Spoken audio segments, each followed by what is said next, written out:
Commençons directement avec ce qui vous tient le plus à cœur. Starship. C'est la fusée la plus ambitieuse jamais construite. Qu'est-ce qui a été plus difficile que prévu? Et quelle est la prochaine étape importante à suivre? Je m'attendais à ce que tout soit difficile, donc je n'ai jamais pensé que ce serait facile. Starship est un programme complètement fou, à tous les niveaux. On parle d'un engin qui développe 2,5 fois, et dans ses futures versions, 3 fois la poussée de Saturne V, la fusée lunaire qui était jusqu'ici le plus grand lanceur jamais construit, et le plus grand objet volant jamais fabriqué. Starship, c'est donc 3 fois la poussée, environ 2 fois la masse du plus grand objet volant jamais conçu, avec en plus un objectif: être entièrement et rapidement réutilisable. C'est donc un défi d'ingénierie parmi les plus difficiles qui existent. Quand on a commencé à parler de Starship, beaucoup pensaient que c'était tout simplement impossible. Même au sein de l'entreprise, on avait des doutes. Ça avait ce que j'appelle un facteur ridicule très élevé. On évoquait le projet, et les gens se mettaient à rire immédiatement, tant l'idée semblait absurde. Alors maintenant, comme je le dis souvent, je crois que ma spécialité, c'est de passer de l'impossible à quelque chose qui est simplement en retard. C'est ça ma compétence. Au départ, c'était impossible. Aujourd'hui, c'est juste en retard. Et j'encourage vraiment toutes les personnes intéressées à aller visiter Starbase, au sud du Texas. C'est un lieu presque magique, avec des fusées gigantesques. Certains d'entre vous y sont peut-être déjà allés. C'est complètement fou, c'est très inspirant. C'est un endroit où aller avec des amis ou en famille. C'est situé le long d'une grande route, donc on peut voir les choses d'assez près, et vraiment se rendre compte de l'échelle des fusées, de l'usine, de tout. C'est vraiment impressionnant. Je dirais que ce que je pensais être le plus difficile est effectivement ce qu'il y a de plus difficile actuellement: construire un bouclier thermique orbital entièrement réutilisable. Ce n'a jamais été fait auparavant. Normalement, les boucliers thermiques actuels sont à usage unique. Même celui de la navette spatiale perdait de nombreuses tuiles à chaque vol, et il fallait le rénover entièrement entre chaque mission. Personne n'a jamais conçu un bouclier thermique orbital entièrement réutilisable. Et d'ailleurs, personne n'a jamais construit de fusée orbitale entièrement réutilisable. La Falcon 9 est la première fusée dont au moins le premier étage est réutilisé régulièrement, et cela de manière économiquement viable. Donc résoudre le problème du bouclier thermique, c'est probablement le défi technique principal qu'il nous reste à surmonter pour Starship. Et puis bien sûr, il faut aussi réussir à faire atterrir l'étage supérieur de la fusée et le faire attraper par les immenses baguettes métalliques, ce qui donne l'impression de regarder un film de science-fiction totalement improbable. Ces baguettes géantes sont censées attraper la fusée au vol, littéralement. Des baguettes métalliques géantes. C'est assez fou de se dire qu'on va tenter d'attraper le plus grand objet volant jamais construit avec des baguettes métalliques en plein vol. Mais je reste optimiste. J'espère que le vaisseau pourra être récupéré d'ici la fin de cette année, et en tout cas très probablement au cours du premier semestre de l'année prochaine. Ensuite, l'objectif sera de continuer à améliorer à la fois le vaisseau et le propulseur pour qu'il ne soit pas seulement réutilisable, mais entièrement et rapidement réutilisable. Cela permettrait de faire baisser le coût par vol et le coût par tonne de charge utile à un niveau inférieur à celui d'une Falcon, et je parle ici d'une Falcon injetable. Autrement dit, lancer plus de 100 tonnes de charge utile en orbite coûterait moins cher que le lancement d'une fusée qui, à l'époque, pouvait à peine mettre une demi-tonne en orbite. Et ça, c'est possible uniquement parce que l'on ne reconstruit pas une nouvelle fusée à chaque vol, on se contente de faire le plein en carburant et en oxygène. Et d'ailleurs, la majeure partie du carburant est en réalité de l'oxygène liquide, presque 80% d'oxygène, pour seulement 20% de carburant. Le prochain grand défi technologique, une fois que la réutilisation complète du vaisseau sera maîtrisée, ce sera le ravitaillement orbital. Il s'agit de ravitailler le vaisseau en orbite, un peu comme le ravitaillement en vol pour les avions, mais ici, c'est du ravitaillement orbital. Je parle plutôt de re-remplissage que de ravitaillement, parce que la majeure partie de ce qu'on transfère est en réalité de l'oxygène liquide et non pas du carburant. Pour effectuer ce ravitaillement en orbite, il faut que 2 Starships se rejoignent, qu'ils s'arrimentent l'un à l'autre, et que l'un transfère son carburant à l'autre. À terme, l'idée est de pouvoir se connecter à une station de ravitaillement orbital, un dépôt de propergol situé en orbite. Voilà où nous en sommes aujourd'hui. Ça n'a pas l'air compliqué, mais c'est évidemment une plaisanterie. Je veux dire, c'est tout à fait réalisable. Rien de ce dont on parle ici n'est impossible, mais c'est quand même extrêmement complexe à mettre en œuvre. Et surtout, aucune autre organisation n'essaie de faire ça. C'est même pas une question de concurrence. Personne ne tente quelque chose de similaire. Qui d'autre essaie?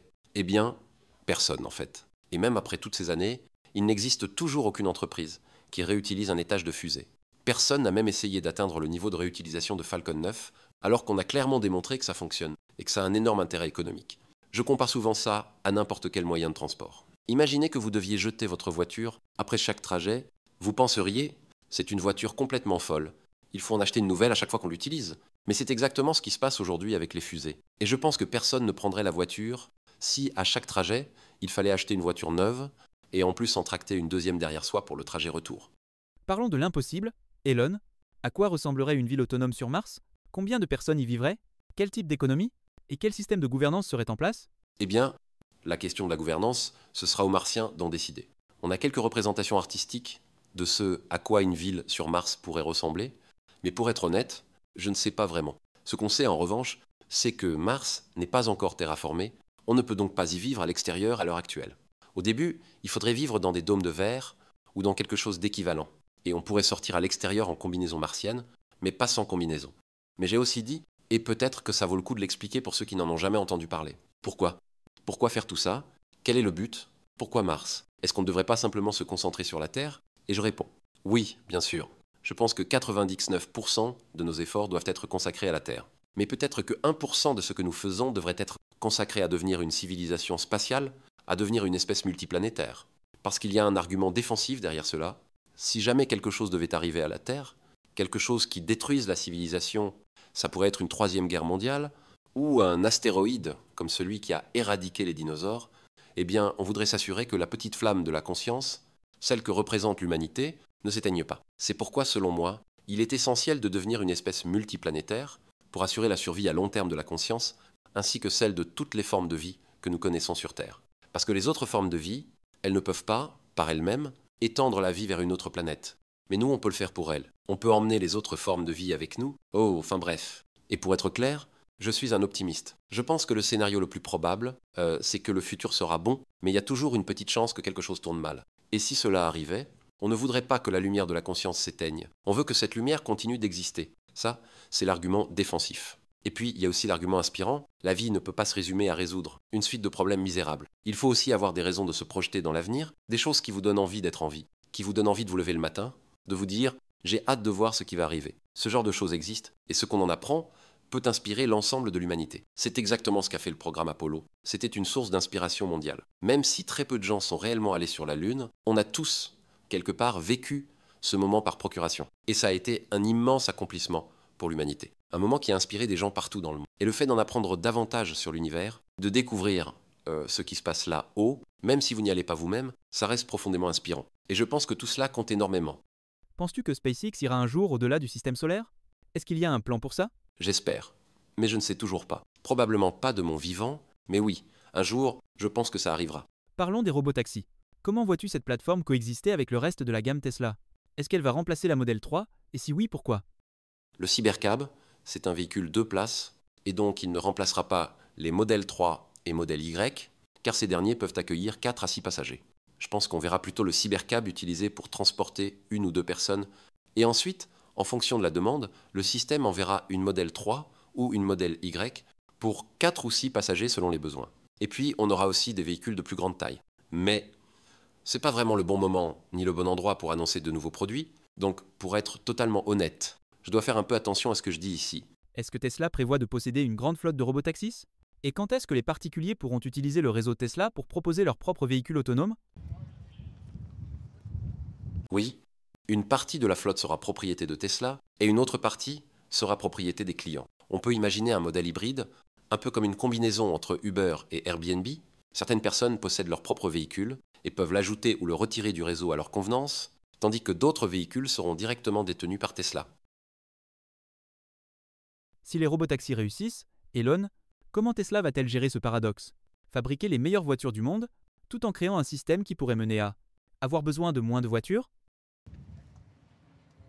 Écoutez, c'est difficile pour moi de répondre à ce genre de questions parce que Tesla est une entreprise cotée en bourse. Et donc, les questions les plus intéressantes que vous voudriez me poser sont précisément celles auxquelles je ne peux pas vraiment répondre. Oui, bien sûr. On ne veut pas te mettre dans une position délicate. Il me semble que tu as publié quelque chose, il y a 1 ou 2 semaines, et même Lars l'a mentionné à propos du programme Roadster, en disant qu'il était toujours actif. Qu'est-ce que tu peux nous dire sur l'état actuel de son développement? Nous visons une présentation de démonstration d'ici la fin de l'année. Le Roadster n'est pas un projet qui va avoir un impact significatif sur les finances de l'entreprise, il est trop petit par rapport aux autres programmes. Mais cela reste un projet très intéressant. Avec un peu de chance, on pourra faire une démo d'ici la fin de l'année, ou au plus tard en tout début d'année prochaine.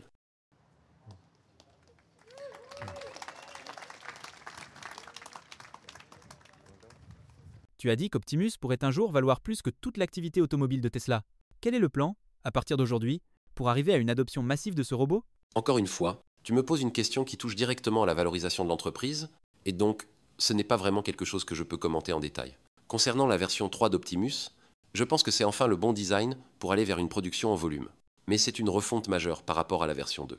En réalité, presque rien n'a été conservé du modèle précédent. On s'est donc retrouvé face à un choix, fabriquer plusieurs milliers de robots version 2, alors qu'on savait qu'on pouvait faire beaucoup mieux, ou bien mettre le projet en pause, concevoir la version 3 bien meilleure, et n'avoir que quelques centaines de robots d'ici la fin de l'année, au lieu de quelques milliers. Et je pense que le bon choix, c'était d'opter pour la version 3, puis de lancer la production à grande échelle l'année prochaine. Concernant la valeur potentielle d'Optimus, il faut revenir à une question très simple. Qui ne voudrait pas son propre C3PO ou R22 personnel? Et je pense qu'on peut y arriver. Je veux dire, regardez cette salle. Vous aimeriez avoir votre propre Optimus, non? Oui, exactement. Ce serait vraiment génial. Et d'ailleurs, en termes de fonctionnalité, Optimus serait bien plus performant que C3PO ou R2D2. Il serait vraiment utile au quotidien. Je pense que, fondamentalement, tout le monde sur Terre voudra en avoir un. Et il y en aura aussi des millions utilisés dans l'industrie. C'est pour ça que je pense qu'Optimus pourrait devenir le plus gros produit au monde. Il y a probablement un marché pour au moins 20 milliards d'unités. Peut être même 50 milliards, je ne sais pas, mais c'est énorme. Hypothétiquement, si Tesla parvenait à en produire 1 milliard par an à pleine échelle, et qu'à cette échelle les coûts baissent énormément, alors peut être que le prix pourrait tourner autour de 30 $, l'unité, je dis ça au hasard. Mais ça représenterait 30 milliards de dollars de chiffre d'affaires annuel. Alors oui, il y a un long chemin à parcourir entre maintenant et la fabrication d'1 milliard de robots par an, mais je pense que quelque chose comme ça pourrait arriver. Selon toi, dans quel domaine Optimus aura-t-il l'impact le plus important? Est-ce que ça commencera, évidemment, par la production industrielle? Ou bien vois-tu un autre domaine où son impact sera encore plus fort à long terme? Um,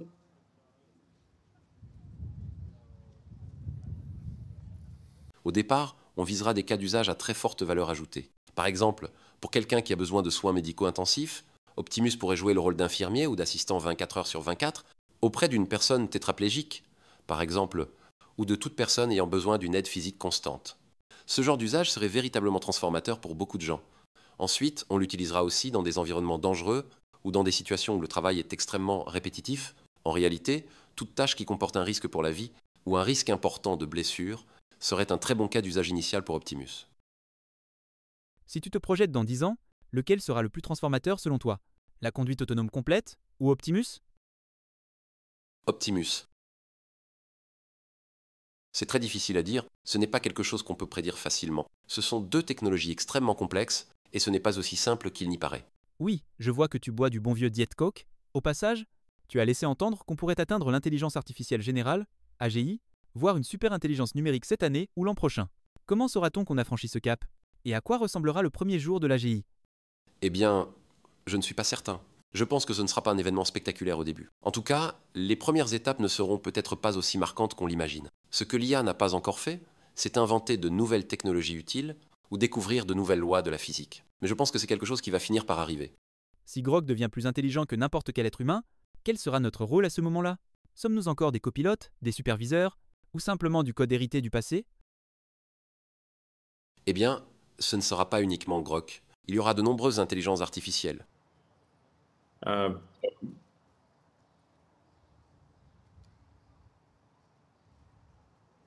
Je pense qu'il y aura au moins 4 grandes IA, peut-être même 5, rien qu'aux États-Unis. Donc, même si Grok n'avait jamais été développé, la super-intelligence numérique aurait quand même vu le jour. Et personnellement, cela fait longtemps que je pousse activement dans ce domaine, même si je ne savais pas au départ si c'était une lame à double tranchant ou une simple lame tranchante. Mais avec le temps, c'est devenu évident, cela allait arriver que je participe ou non. Je me suis donc retrouvé face à un choix, être spectateur ou devenir acteur. Et j'ai choisi d'être acteur parce que cette évolution allait se produire avec ou sans moi. À partir de là, j'ai décidé de me concentrer sur la sécurité de l'IA. Et selon moi, et j'ai longuement réfléchi à cette question, le facteur le plus important pour la sécurité de l'IA, c'est de viser la recherche maximale de vérité.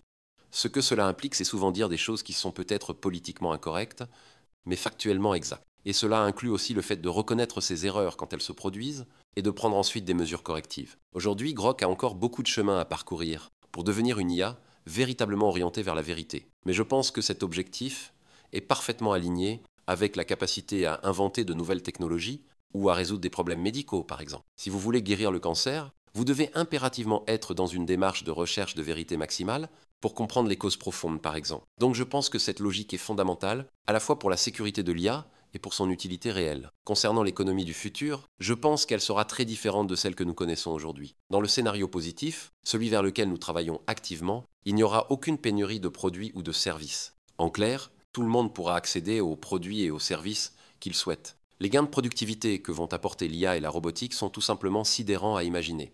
Je pense qu'on pourrait multiplier la taille de l'économie par 10, voire plus. Cela pourrait éliminer la pauvreté et nous amener dans une situation où chacun pourrait obtenir tout ce qu'il souhaite. Mais le plus grand défi, ce ne sera peut-être pas la technologie. Ce sera le sens de la vie. Si un robot peut faire tout ce que vous faites, et peut-être même mieux que vous, comment trouve-t-on un sens à son existence dans un tel monde? C'est peut-être ça, le plus gros défi à venir. Tu as mentionné tout à l'heure que tu avais longtemps hésité à t'impliquer pleinement, entre rester spectateur ou devenir acteur. Maintenant que tu as choisi de t'engager à fond dans ce domaine, et que tu regardes vers les prochaines années, quels seront tes principaux axes de concentration? Sur quoi vas-tu te focaliser en priorité? L'objectif principal, c'est de rendre cette technologie utile et surtout de la rendre sûre pour l'humanité. Il faut qu'elle aime l'humanité, d'une certaine façon, qu'elle soit bienveillante et utile pour nous. C'est vraiment ça, le plus important. Et pour être honnête, je n'ai jamais vu une technologie progresser aussi vite que l'IA. Et pourtant, j'en ai vu beaucoup évoluer rapidement au fil des années. Le rythme est tel que je décris souvent l'IA avec une métaphore peut-être un peu inquiétante. Je parle d'un tsunami supersonique. Ça ne donne pas très envie, je sais, mais c'est exactement ce que ça évoque. En termes de vitesse et de puissance de dépassement, par rapport aux technologies précédentes, c'est vraiment supersonique à mes yeux. Et il est essentiel de combiner l'IA avec la robotique. Oui, c'est fou de voir à quel point l'IA a progressé en seulement un an ou deux, et de voir comment les jeunes l'utilisent déjà au quotidien, notamment avec Grok Voice, ou comme compagnon interactif. Je crois que tu as déjà répondu à cette question par le passé, mais maintenant que tu es en mode priorité absolue sur l'IA, que tu t'y consacres pleinement, qu'est-ce qui t'empêche de dormir la nuit quand tu penses à l'avenir de l'intelligence artificielle? La sécurité de l'IA, c'est ce qui me préoccupe le plus. Faire en sorte que l'IA soit alignée avec l'humanité, qu'elle veuille accélérer notre développement et améliorer notre avenir. L'idée, c'est vraiment que, si on pouvait regarder dans une boule de cristal et voir le futur, il faudrait que ce soit un futur que l'on souhaite vivre. J'ai d'ailleurs une nouvelle formulation du but de Tesla.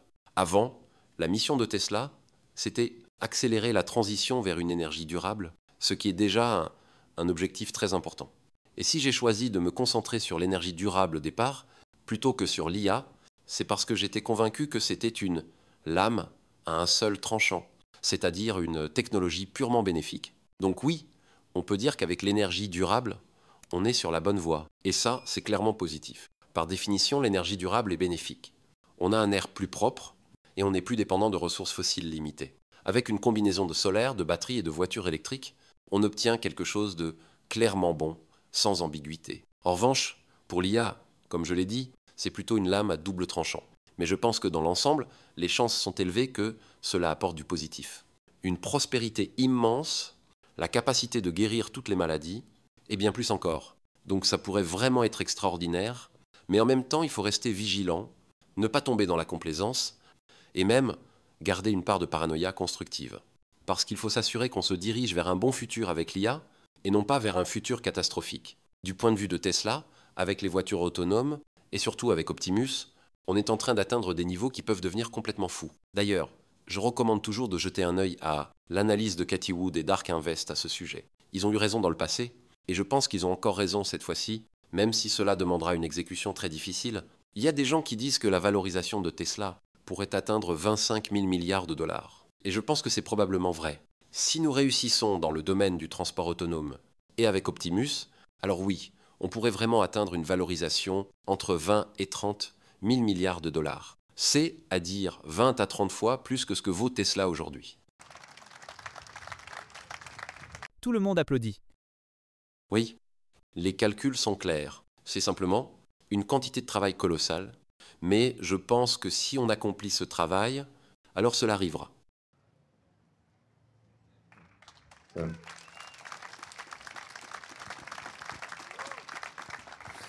Elon, parlons de Neuralink. Tu as déjà décrit ce projet comme une manière de résoudre le goulet d'étranglement entre les humains et les machines au niveau des entrées et sorties d'informations. Mais quelle est la vision à long terme? Est-ce que Neuralink est avant tout une entreprise médicale? Ou bien est-ce le premier pas vers une forme de symbiose entre l'humain et l'intelligence artificielle? C'est une technologie médicale incroyable. Les objectifs initiaux de Neuralink, c'est d'aider des personnes atteintes de quadriplégie ou tétraplégie, des gens qui ont perdu l'usage de leur corps, et de leur permettre de contrôler leur téléphone ou leur ordinateur simplement par la pensée. Actuellement, nous avons 8 patients et les 8 adorent le dispositif. Ils s'en servent tous les jours. Ça a déjà eu un impact énorme sur leur vie. L'équipe de Neuralink à New York vise désormais environ 20 patients d'ici la fin de l'année, donc le programme s'accélère. Et l'année prochaine, nous lancerons un implant pour la restauration de la vision destiné aux personnes complètement aveugles, même celles qui ont perdu les 2 yeux, et le nerf optique. L'implant permettra de rediriger l'information directement vers le cortex visuel, ce qui pourrait leur permettre de voir à nouveau. Il y a énormément de choses passionnantes dans ce domaine. Pour l'instant, la priorité, c'est vraiment de corriger des problèmes médicaux graves et de démontrer la sécurité et l'efficacité de la technologie. Mais à plus long terme, on pourrait envisager des améliorations cybernétiques avec des dispositifs capables de développer massivement l'intelligence et de permettre une communication à très haute vitesse. C'est très science-fiction, oui, mais on pourrait même aller jusqu'à enregistrer ses souvenirs et créer une version sauvegardée de soi-même. Et bon là, je spécule clairement, mais peut-être qu'un jour on pourrait télécharger cette mémoire dans un nouveau corps cloné ou même dans un corps robotique. Je sais que ça devient très science-fiction, mais ce genre de scénario pourrait devenir réellement envisageable. C'est vrai, on a déjà vu ça dans beaucoup de films de science-fiction, et ces idées ne sont pas nouvelles. Mais je pense vraiment que des choses comme ça deviendront possibles. Et cela offrirait, en quelque sorte, une forme d'immortalité. Pour ceux qui le souhaitent, bien sûr. Et pour être clair, je pense que ce ne sera pas réservé à une élite ou à quelques privilégiés. Ce sera accessible à tous ceux qui voudront y avoir recours. C'est fou de penser qu'avec Neuralink, Grok, le compagnon Grok, et même le robot humanoïde, tout cela commence à s'intégrer de plus en plus. Tu vois déjà par exemple des cas comme Brad, le 3e patient atteint de SLA, qui utilise à la fois Neuralink et Grok pour communiquer. Comment vois-tu l'évolution de cette intégration? Est-ce que tu imagines une convergence toujours plus poussée entre Neuralink, Grok et d'autres systèmes comme Optimus? Oui, Grok pourra effectivement comprendre directement les signaux transmis par Neuralink. Donc l'interface Neuralink se connecte à votre cerveau, envoie les signaux à Grok, et Grok pourra les interpréter au niveau binaire sans même passer par des mots. Cela permettrait une efficacité bien supérieure dans l'utilisation du dispositif Neuralink.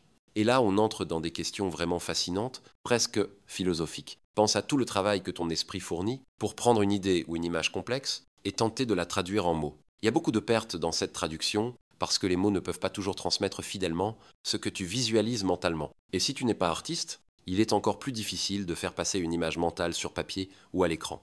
Mais l'ordinateur, lui, pourrait très bien y arriver. Il pourrait capter directement ce que tu veux représenter et le générer tel quel. Et si tu veux transmettre un ensemble complexe de concepts à quelqu'un, et que vous avez tous les deux une interface Neuralink, alors cette transmission pourrait être instantanée, sans mots, sans perte. Tu pourrais transmettre un ensemble complexe d'idées, dans leur forme complète et non compressée, directement dans l'esprit de quelqu'un d'autre, au lieu de devoir réduire ces concepts à quelques phrases, en espérant que l'autre personne les entende, les décompresse mentalement, et parvienne à reconstruire l'intention originale. C'est pour ça que j'appelle ça la télépathie conceptuelle. Et ça permettrait d'améliorer considérablement la communication et la compréhension mutuelle entre les humains. Tu as parlé de restaurer la vision et la mobilité, mais l'idée même de pouvoir écrire dans le cerveau, qu'est-ce que ça signifie concrètement?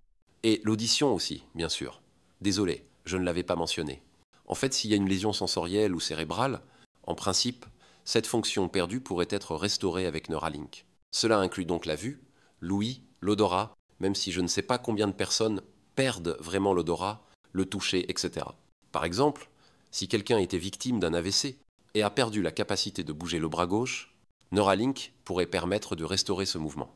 C'est vraiment une interface entrée-sortie extrêmement puissante et polyvalente qui pourrait, avec le temps, traiter pratiquement tous les troubles cérébraux ou neurologiques. Donc si quelqu'un souffre de crise d'épilepsie, Neuralink pourrait potentiellement les arrêter. Je pense qu'il pourrait même à terme traiter la schizophrénie. Il y a énormément de troubles que, en principe, cette technologie pourrait corriger. Tout ce qui touche au cerveau, aux neurones ou à nos sens, pourrait, un jour, être réparé ou restauré grâce à Neuralink. Est-ce qu'il y a, selon toi, un problème particulièrement difficile à résoudre dans ce domaine? Parce que techniquement, beaucoup de choses semblent possibles avec Neuralink, mais est-ce qu'il y a un blocage majeur? Quelque chose qui, d'après toi, serait nettement plus complexe à traiter, parmi tous ces troubles neurologiques ou sensoriels? Pour l'instant, je ne suis pas au courant de véritables blocages techniques. Ce qui est crucial en revanche, c'est que lorsqu'on implante un dispositif dans le corps humain, on doit être extrêmement prudent et s'assurer qu'il ne cause aucun dommage et qu'il fonctionne correctement, sans effet secondaire négatif. Jusqu'à maintenant, touchons du bois, on est à 100% de réussite, tous les patients ont eu des implants qui fonctionnent et aucun n'a eu d'effet secondaire notable. Donc oui, c'est vraiment impressionnant, mais justement pour garantir cette sécurité absolue, cela nous ralentit forcément. Et bien sûr, on travaille étroitement avec la FDA pour chaque étape, chaque autorisation. Neuralink n'agit pas en vase clos, chaque implantation se fait avec l'approbation réglementaire complète de la FDA. Donc, il faut aussi différentes variantes du dispositif Neuralink en fonction des problèmes à traiter. Par exemple, pour le produit de télépathie, celui qu'on utilise actuellement chez les 8 patients, l'implant est connecté au cortex moteur du cerveau. Concrètement, la personne pense à bouger sa main, le dispositif Neuralink lit ce signal dans le cortex moteur et cela permet de déplacer la souris sur leur ordinateur. Mais pour la vision, c'est complètement différent.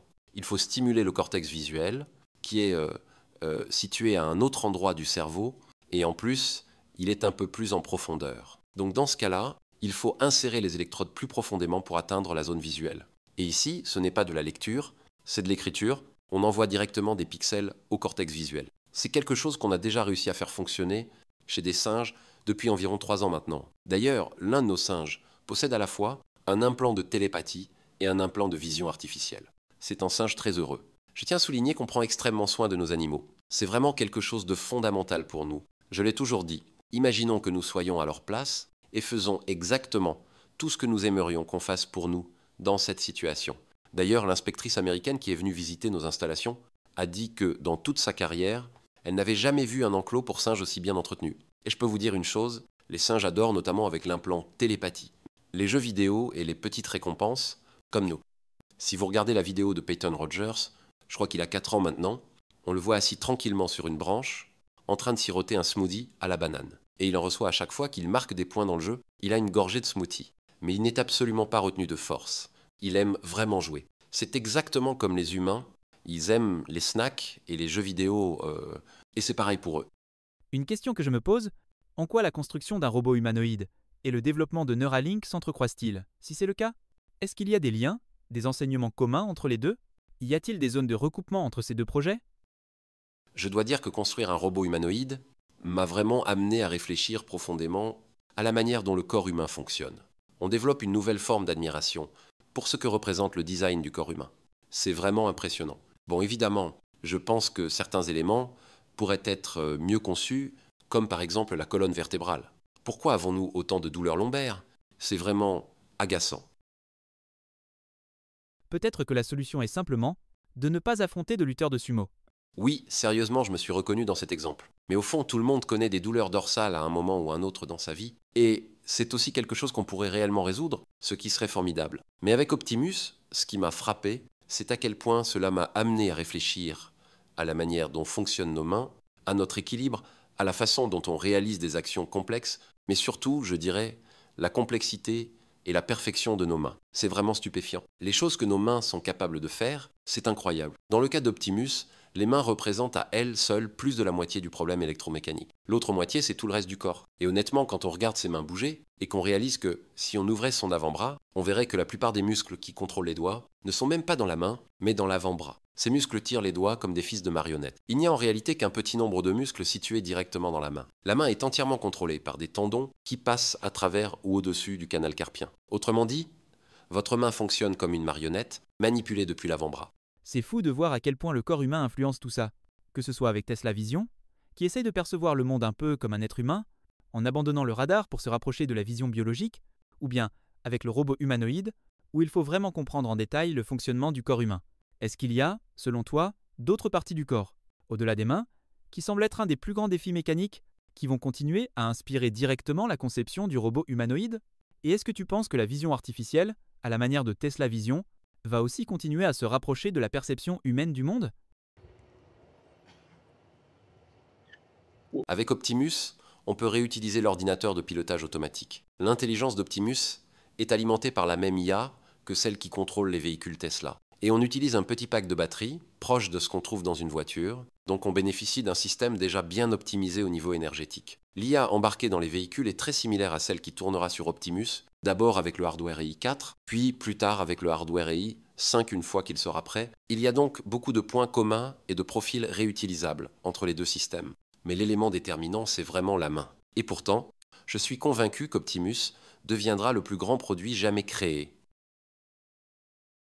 Et bien sûr, l'autonomie commence à être déployée. Le système Full Self-Driving, FSD, est déjà opérationnel à Austin et à Los Angeles, et il sera présent dans de nombreuses villes des États-Unis d'ici la fin de l'année. Et, avec un peu de chance, il sera déployé dans plusieurs pays dès l'année prochaine. Oui, ici dans la Bay Area, il y a beaucoup de FOMO en ce moment. Tout le monde regarde du côté d'Austin. Et je peux te dire que chaque fois que j'ouvre l'app de Robotaxi, le géopérimètre affiché est tout simplement démentiel. C'est vrai, c'est marrant. Il faut aussi savoir s'amuser un peu. Ne pas toujours se prendre trop au sérieux, ça fait partie de l'état d'esprit.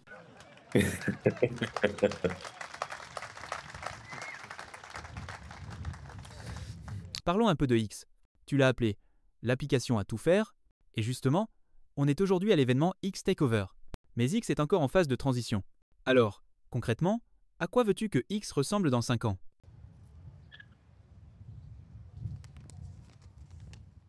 X est clairement en train de s'améliorer. Elle a beaucoup évolué depuis l'époque de Twitter. Avant, on pouvait seulement publier de courts tweets textuels et des vidéos de 2 minutes maximum. Aujourd'hui, on peut publier des vidéos de 4 heures ou même écrire un roman complet si on le souhaite. C'est devenu une plateforme entièrement multimodale, capable d'accueillir du texte long, de la vidéo longue et tout ce qu'il y a entre les deux. En ce moment, on travaille activement à améliorer le système de messagerie directe. On déploie une nouvelle version appelée X-Chat qui permet les appels audio et vidéo avec un chiffrement de bout en bout dans un style pair à pair, un peu comme Bitcoin. Le test ultime pour moi, c'est même si quelqu'un me mettait un pistolet sur la tempe, je ne pourrais pas accéder à vos messages. C'est ce niveau de sécurité qu'on vise. Et bien sûr, on pourra passer des appels vocaux ou vidéo directement dans l'app.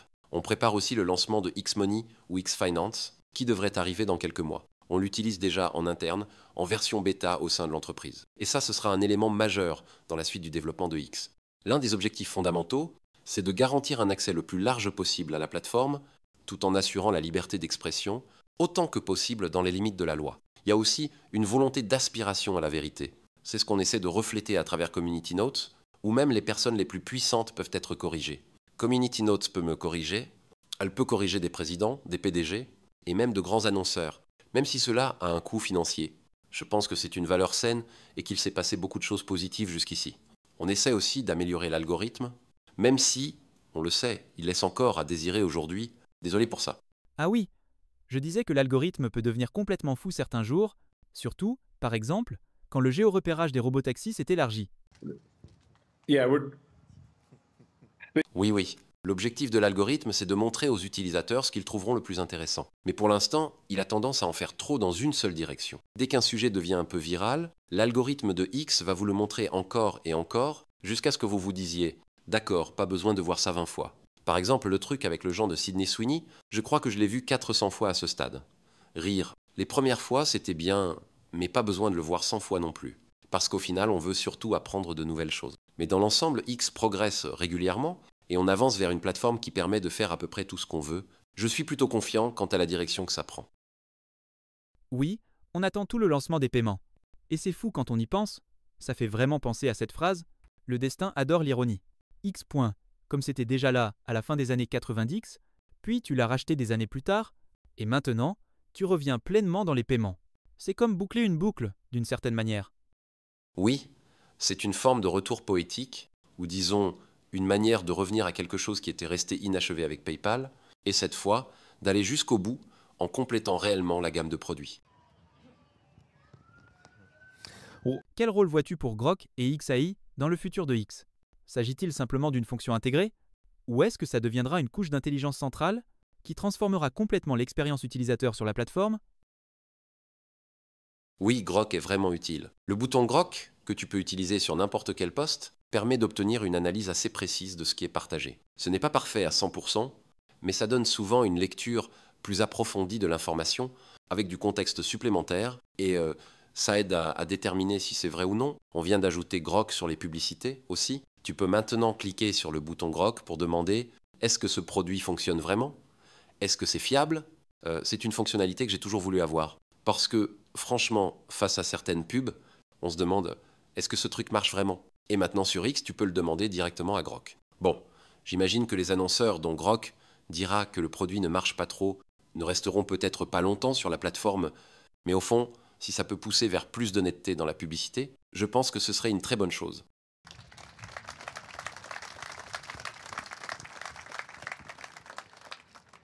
De manière générale, notre objectif, c'est de faire de X une plateforme en laquelle les gens peuvent avoir plus confiance que dans n'importe quel autre système. Et je pense qu'on y est déjà, en grande partie.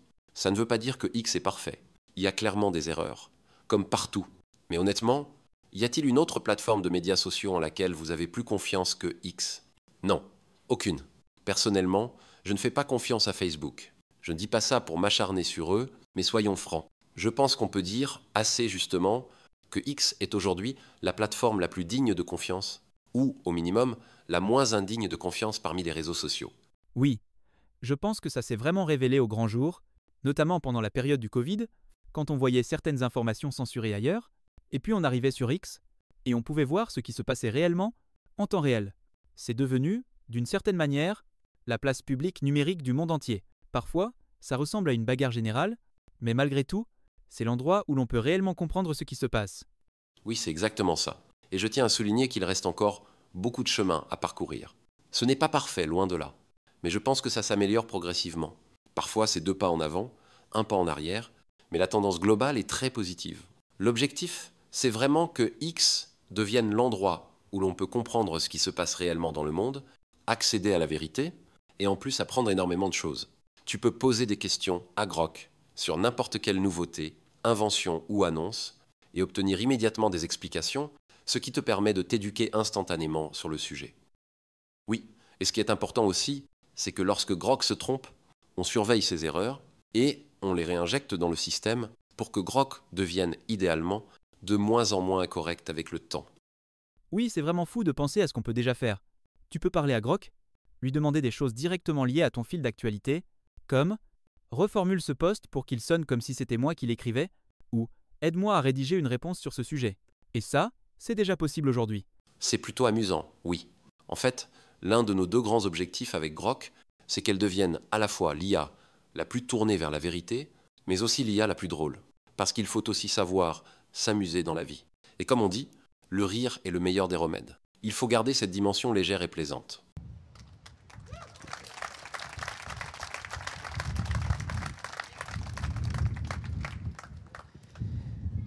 Elon, tu as décrit un futur avec une énergie abondante, du travail robotisé à grande échelle et une IA avancée avec Optimus, capable de faire potentiellement la majorité des tâches que nous effectuons aujourd'hui. Dans un tel monde, dominé par l'intelligence artificielle super intelligente, qu'est-ce qu'il reste aux humains? Et qu'est-ce que cela signifie réellement pour notre place dans ce futur? Oui, c'est une question avec laquelle je lutte encore personnellement. C'est d'ailleurs l'une des raisons d'être de Neuralink, augmenter la bande passante entre les humains et l'IA pour permettre une meilleure symbiose entre les deux. L'objectif, c'est que l'IA comprenne ce que nous voulons vraiment et qu'elle puisse répondre à la volonté collective de l'humanité. Des technologies comme Neuralink pourraient aussi améliorer considérablement nos capacités intellectuelles. Je pense que le futur sera un monde où l'intelligence humaine, l'intelligence artificielle et les robots seront profondément interconnectés. Et comme je l'ai déjà dit, je dirais qu'il y a 80 à 90% de chances que ce soit extraordinaire, mais il faut aussi rester prudent face aux 10% de risque que ce ne soit pas le cas. Le scénario Terminator, par exemple, et ça, ce serait vraiment catastrophique. Quelle est ta vision d'une société où l'effort humain ne serait plus nécessaire, ni pour survivre, ni pour produire de la valeur? Et dans un tel monde, comment éviter que l'humanité ne devienne tout simplement inutile? Oui, je pense que c'est la question centrale. Eh bien, si nous parvenons à établir une symbiose avec l'IA, c'est à dire une fusion entre l'intelligence humaine et l'intelligence machine, alors peut-être que nous pourrons répondre à cette question de la pertinence humaine. Prenons un exemple simple. Quand tu fais du vélo, de la moto ou que tu conduis une voiture, tu deviens en quelque sorte surhumain dans ce que tu peux accomplir. Tu peux te déplacer bien plus vite que n'importe quel être humain à pied. Est-ce que cela a rendu la course à pied obsolète? Non. Les gens continuent à courir. Et certains continuent même à se mesurer les uns aux autres dans des compétitions. Donc, quand les humains collaborent avec les machines, ils amplifient leur potentiel. Ces débats existaient déjà à l'arrivée de la machine à vapeur ou de la pelleteuse mécanique. Certains disaient « Je suis fier de pouvoir faire un travail manuel plus vite qu'une machine. » Et puis la machine a fini par aller plus vite, plus fort, plus longtemps. Mais cela n'a pas anéanti la valeur humaine. Cela a simplement redéfini notre rôle. C'est une question philosophique avec laquelle j'ai encore du mal, et la meilleure réponse que j'ai pu formuler jusqu'ici, c'est l'idée d'une intelligence hybride, où l'intelligence humaine et l'intelligence machine sont étroitement entremêlées. Avec quelque chose comme Neuralink, on pourrait augmenter nos capacités cognitives et améliorer notre symbiose avec l'IA, et peut-être qu'à terme, nous ne ferons plus qu'un avec l'intelligence artificielle.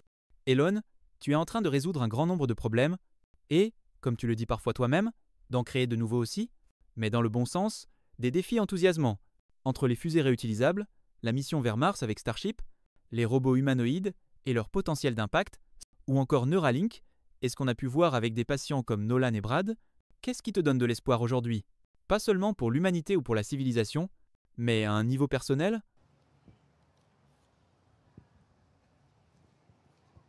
Je pense que le futur sera très intéressant et enthousiasmant. Et je me pose souvent cette question. Est-ce qu'il y aurait une autre époque de l'histoire de l'humanité où j'aimerais vivre? Une période qui serait plus fascinante que celle que nous vivons aujourd'hui? Et pour moi, la réponse est non. Je pense que nous sommes au moment le plus captivant de toute l'histoire humaine, et que chaque mois qui passe le rend encore plus fascinant. Donc si je suis en train de vivre la période la plus intéressante de l'histoire, alors je pense que n'importe qui peut ressentir ça. Et je crois que beaucoup de gens le ressentent aussi. On devrait vraiment se dire qu'on a beaucoup de chance d'être en vie aujourd'hui et de pouvoir assister à toutes ces choses extraordinaires qui sont en train d'arriver. Très bien, Elon. On voulait faire un petit point sur le timing. Mais aussi. Oui, il vaut mieux que je retourne à mes 8 boulots. Oui, exactement. Tu n'es pas du tout un homme occupé, évidemment. Mais plus sérieusement, Kelvin et moi, au nom des Tesla Owners de la Silicon Valley, des Tesla Owners d'Autriche, de San Joaquin Valley, et des 15 personnes qui ont voyagé depuis les 4 coins du monde, on voulait simplement te dire, personnellement, merci pour tout ce que tu fais, et merci de continuer à faire avancer l'humanité. Merci beaucoup.